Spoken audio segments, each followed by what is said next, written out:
guys, Dave Camber at the Pathfinder School out here with Jeremy Janey. Working at the forge today. We're going to do a couple small projects today. The first one that we're going to do is we're going to try to set up a trap stake.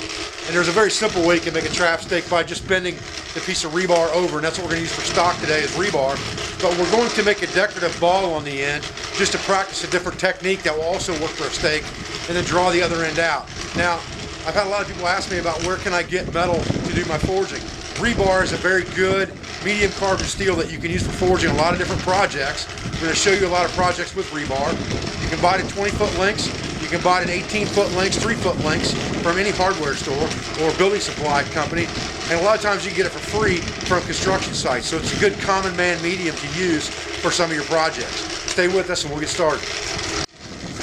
Okay guys, so we've got a number 1 Victor double long spring here, and it's got a stake loop right here. And our piece of rebar will go down through that stake loop. Now we either have to bend that rebar over to keep it from slipping through the stake loop, or we have to round the end of it and put what's called a decorative ball on there. And because that's a blacksmithing technique, that's what we're going to try today. It's a little more of a hassle to make a stake like that, but we're going to try it anyway with this rebar just to show you what that looks like.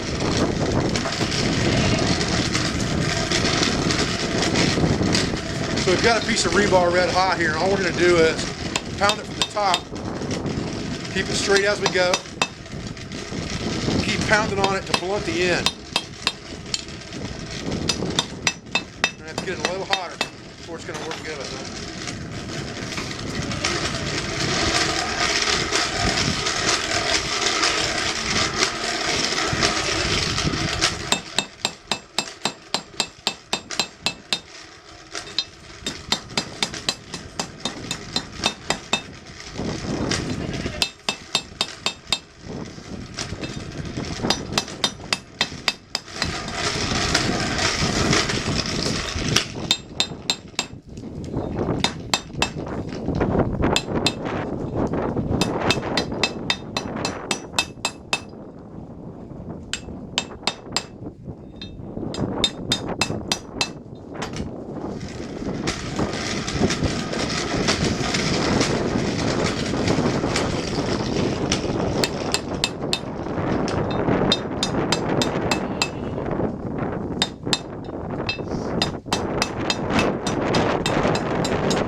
got a point on this end. We got a round on this end. Real fancy trap stake, but definitely will hold the trap in the ground for sure. About 18 inches long. But we practiced a couple techniques while we were at it. We drew the metal out to a point on this side. We did a decorative round on this side. So while it was a futile project as far as, you know, ROI, return on investment of time and energy, it gave us a couple different practices for techniques in forging and makes a good old time looking trap stake at the same time. Okay guys, I'm Dave Canterbury at the Pathfinder School here with Jeremy Janey, and we appreciate you joining us for another video on just making a quick trap stake. But the important techniques to learn on that were drawing out the metal to a point, as well as putting a decorative round on the end so that we made our trap stake.